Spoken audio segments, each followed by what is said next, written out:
you always talk about how it's just your job to catch the ball, and it doesn't really matter which quarterback is throwing it to you. But in that particular game, it looked like there were probably about like a half a dozen drops just amongst the pass catchers. What's your sort of philosophy on that when you have a new young quarterback in there and there's drop passes? Is it hard to adjust to a different ball coming in, or is that just like you just got to figure it out and catch the darn ball? Yeah, I mean, at the end of the day, if you drop the ball, it's only for one reason. It's because you didn't catch. No, just like, but no, it's because I mean, if you have a drop, that means it hit your hands and you didn't catch it. So, I mean, ultimately, you can never blame a drop on the quarterback. And the one that was the interception, what happened on that? Was that just I couldn't tell. Did that go off? Was that real high? It went up No, on the interception, that was I believe our one turnover in the game. I was supposed to have stronger hands there and just catch the ball. When you look at that Broncos defense, how good do you think Sertan is? I think he's real good. I mean, I would expect nothing less, the son of an all-pro corner. So I actually, was a Dolphins fan growing up because I'm from Miami. So I watched him a little bit. And then is Simmons the other guy that jumps out to you when you look at that second? Yeah, Simmons actually jumps out a lot. I've been competing against him since I was at the Raiders because they were in the division. One of the things that stands out with him is, his ability to come down with the ball. Jump ball situations, generally the corners and especially the safeties don't have as much ball skills as us receivers. So you don't quite expect them to come down with a jump ball. But he's the type of player who can definitely accomplish that if given the opportunity. So, knowing that going into the game, you just have to be, cognizant of it. If you're in a jump ball situation, make sure you're high pointing the ball, make sure you're using all your fundamentals. Amari, when we talked to Kevin, you mentioned the amount of takeaways Denver's been getting in recent weeks. So for you and the other receivers, what can you guys do to help DTR take care of the football? Yeah, the same thing I just mentioned, fundamentals, making sure we come back to the ball, every chance we get, not just standing there after we break off of our routes, actually coming back to the ball, cutting off the ability of the cornerback to undercut the ball, high pointing the ball, making sure we're assignment sound, make sure we know the game plan so there's as little mistakes as possible. Make sure we have strong hands, all the so-called little things, we have to make sure we're on it. One of the best aspects of your guys' offense this season has been the deep ball to you. Is it important to still try to hit those shots even against a team that has so many takeaways and so many interceptions? Do you still have to kind of be aggressive, you think, and go for those explosives? No, of course. A huge aspect of this game is field position. That's what you're fighting for at all times. You're fighting for great field position because the probability of getting points when you have good field position goes way up. And a great way of doing that is getting chunks, instead of just getting 3 or 4 yards of play. Trying to get some explosives when the opportunity is there so that you can have great field position, get a field goal, and ultimately a touchdown. Mark, what does it mean to bring a guy like Joe Flacco in? Not necessarily that he's going to play right away, but somebody who is as experienced as he's been and kind of done it all in the league. Yeah, I think it's a phenomenal idea. Obviously, Joe Flacco is a guy who, growing up, we all watched. And especially with, DTR back there, being such a young player, a rookie, just having guidance, more guidance. So I think it's a phenomenal idea. How many times have you had to play in Denver? Not Mile High, air. Yeah, I've played there quite a few times, at least once a year when I was at Oakland, obviously, and a couple more times after that once I got out of the division. So it's definitely a challenge. They have Mile High written all over the stadium and locker rooms as some sort of, tactic. But, I mean, from my experience playing there, if you're in good shape, it doesn't affect you. If you're not in good shape, it does. Hey, Mark, you guys are going to stay out there, right? Go to LA for that week. Have you ever done that before? And Do you like that idea in the middle of the season? Yeah, I have done that before. At Oakland, we always traveled 2 days before the game because of the time difference. Gives our body an opportunity to adapt, and the flights were always really long, 4 or 5 hours. So we would go there 2 days before just to make sure our bodies were right on the actual game day. But yeah, had a couple situations where we would play like the Dolphins and then Tampa the week after, so we just stay in Florida. It's a change of pace, I would say. Practicing all week from a different spot, staying at a hotel, things of that nature.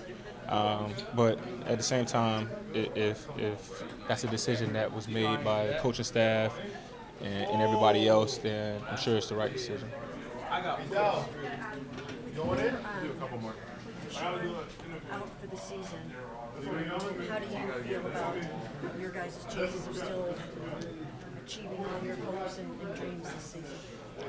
Yeah, I mean, obviously it's very unfortunate, for Deshaun to be out for the season. He had surgery Tuesday. I called him, made sure he was all right.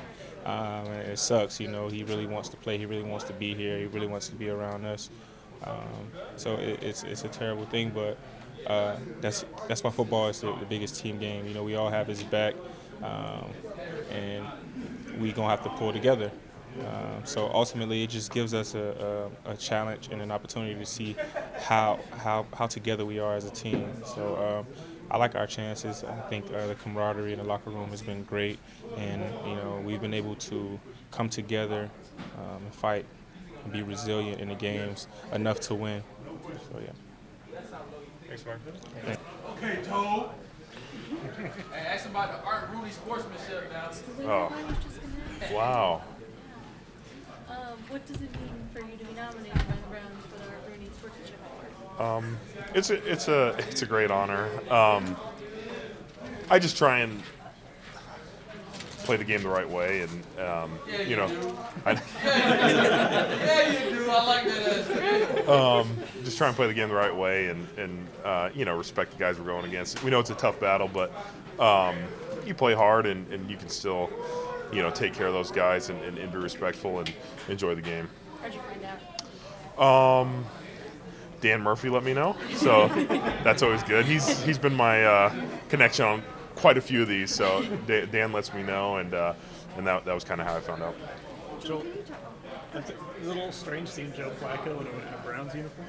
Yeah, I had a decent amount of games against him when he was, on the Ravens. Obviously, last year when he was on the Jets. Seeing him at practice is definitely different, and it's one of those things where it might take a few practices to get used to. Joe, after the game, you talked about the Steelers going bigger personnel to kind of slow down the run game last week. So do you expect to see more of that? And if so, how do you counter that? Yeah, actually the Broncos kind of similar scheme to like the Ravens and Steelers, their base defense, 3 down, but turns into 5 guys on the line basically.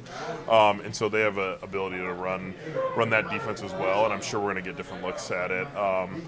We're just trying to prepare and make sure we have the right plays in and the right game plan in case we do need to get bigger and make those things happen. But I think we'll see some growth with the offense just with Dorian getting another chance, another week, and having more time to throw in some new plays and stuff.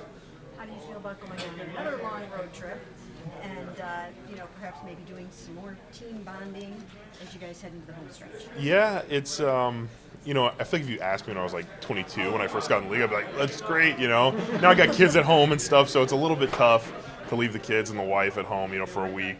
But we're gonna make the most of it. We know we got to beat Denver, and then from there we have a week in LA, and it's actually close to home, back home for me. So maybe my mom and brother and sister can come up and hang out a little bit. But as a team, we're gonna I think treat it like a normalish week, but we'll obviously have time to go to dinner and be around each other and just continue to learn. And Coach kind of went over last week. We have a bunch of guys that weren't there when we went to the Greenbrier, so we're kind of bringing those guys along too. It's a the NFL is unfortunately a revolving door of guys getting hurt and bringing guys in and stuff like that. So we have a new team almost every week, and so you bring someone else new in.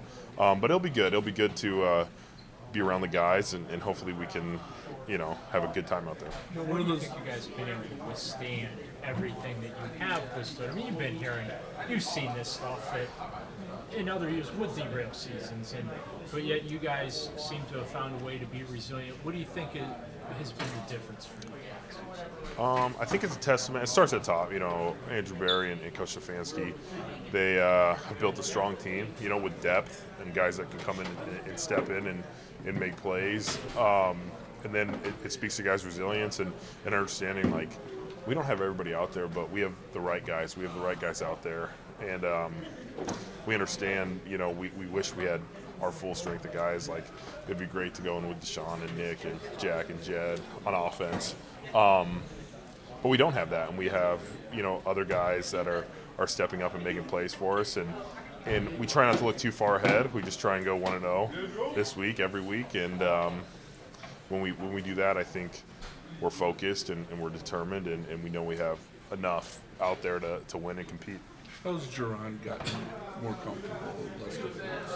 Yeah, he that first start was, I still think, pretty dang impressive. Like, you come off the street, you come in, you start a game against one of the better defenses in the league. I think there were 1 or 2 at the time, with Cleveland.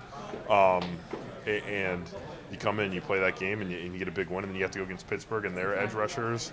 So he's had a fast couple weeks, but he got drafted in Washington with Callahan, so he had a little bit of experience with working with Coach Callahan and stuff. But he's done a great job. He's gotten a bunch of reps, and it's really been impressive. I've been impressed with his work ethic and his just ability to learn the offense and try and get an understanding. But I think he's getting more and more comfortable, and hopefully we keep playing together. As long as Jed's still working back, and we can keep improving. DeJuan coming back out, that has to be a huge shot in the arm also.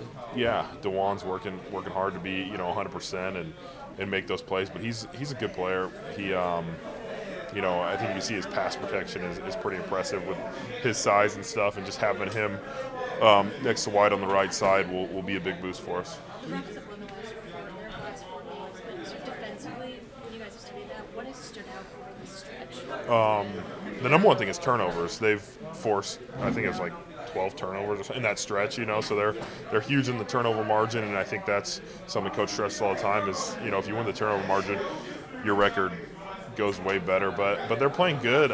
You look at like some of the advanced EPA stats and stuff, they're still technically ranked last, but if you look at the last 5 games, they're like top 5 or top 10 in the league. So they've done a lot of good things. They have a solid front, and their corners and their DBs can really cover well too. You guys do that strip sack drill during camp where you're jumping on the loose balls on the pads and stuff like that. Earlier this year, Wyatt jumped on one that saved the game for you. Just how cognizant going against a team that's real aggressive at ripping the ball out to you as an offensive lineman have to be, and as far as making sure that you're seeing that football go where it needs to go. Right. We're hopefully focused on protecting, so our guys, aren't ones forcing fumbles and making those plays. But if it does ever happen, like you said, we've learned to slide into it, cradle it. White did a great example of taking care of the ball. Hopefully you're never in that position, you know what I mean? I think one time a few years ago I tried to pick it up against the Jets when it wasn't legal to advance the ball, you know what I mean? So I've learned my lesson. You probably won't see me doing that anymore. But no, we want to protect the ball, and I think that's always one of our goals on offense is not turn the ball over. Joe, just how do you think the offense, DTR by himself, and then the offense can grow as he gets more experience, right? Start to reform. Yeah, I think last week we tried to play on top. We tried to get the ball out of his hands. We knew they had a great rush. And he was, hitting his first or second read most of the times. And I think there's ways you can advance that, take a few more shots downfield, move the pocket a little bit for him and stuff. And like I said, Pittsburgh's defense is so edge-based, and they try and contain everything inside that. It's really a tough defense to do that against. But I think we can grow as a group. And he has a lot of experience, playing football. If you look at his, college numbers and stuff like that. But I think anytime you get in there and you get comfortable, like, he hasn't had that many opportunities to throw the ball to Coop and Elijah and those guys, when you're working with the second or third team. So just growing like that, and he's learning. But he's very comfortable in the huddle. Like, he has a confidence about himself. So all those things are positive. I think the more experience he gets, the the more he can improve. Do you see him in practice a little bit? Like this is the second full week of practice with the ones. Like you just see him kind of growing. Yeah, no, he's he's correcting things. He's making sure we're in the right spot. If we're not, sometimes you have a bad shift on a Wednesday or Thursday because we're just putting things in or wrong formation, and he's getting us back in the huddle and making those things, making those corrections. So he's really focused, and I think that's the main thing I saw last week is just how focused he was in the meetings and in the walkthroughs and things like that. Joel, just a real quick culture question for you. Ask Miles this, and had an interesting perspective. A lot of times when you hear about teams talk about brotherhood, it's a little bit more of like a college thing. You don't get that so much at the professional level. Yeah. You guys have talked a lot about how much you seem to genuinely like each other. How much did that come naturally? How much have you guys had to work that? I think when you can keep a general manager, a head coach, coaching staff together, you get to keep more of the core players, you know what I mean? And so since Andrew Barry's been here, you get the Miles, you get, the Wyatts, you get guys that have been along for 4 years now that can grow together and build together. And when you have those friendships, you bring other people into it. Then you go to the Greenbrier and you kind of have to hang out with each other. It grows into a culture. And then the offense talks about it a lot where, you play for the guy next to you. You got a left tackle next to you, you got a center next to you. Like, you can't let those guys down. And so it kind of builds in a brotherhood. But then when you start winning these close games and you start seeing the defense, get a pick six to help us improve and win a game, you just build it together and you realize, like, hey, we got to do this together. It's never going to come easy, but if the offense steps up once, the defense steps up, special teams steps up once, it's special, and you can feel the group growing tighter and tighter together. Just come more around. Does it almost give a little bit of a sort of a Jacoby vibe? When he was here, he brought so much mentorship, so much wisdom and experience. Do you guys have some of that now? Yeah, he's only, this is his first real week here, so we're still getting to know him.